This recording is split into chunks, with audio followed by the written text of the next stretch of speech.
you famously said when you were younger there were 5 problems that you thought were most important for you to work on. If you were 22 today, what would the 5 problems that you would think about working on be?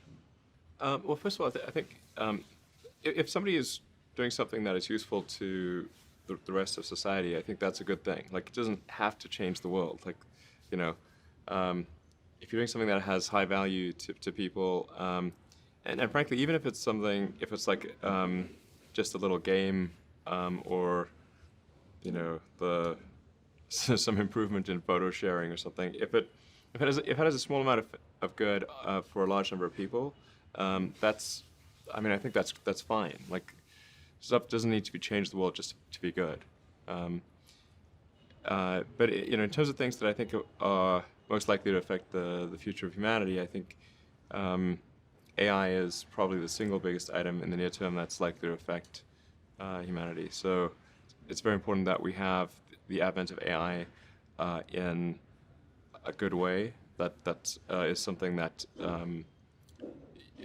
if you could look into the crystal ball and see the future, you would like that outcome, because it is something that could go wrong, as we've talked about many times, and so we really need to make sure it goes right. That's I think AI, working on AI and making sure it's a great future. That's the most important thing I think right now, the most pressing item. Then obviously anything to do with genetics. If you can actually solve genetic diseases, if you can prevent dementia or Alzheimer's or something like that, with genetic reprogramming, that would be wonderful. So I think there's genetics. It might be the sort of second most important item.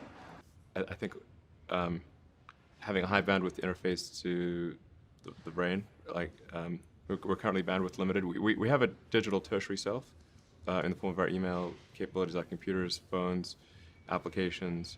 We're effectively superhuman, but we're extremely bandwidth constrained in that interface between the cortex and your sort of that tertiary digital form of yourself. And helping solve that bandwidth constraint would be, I think, very important for the future as well.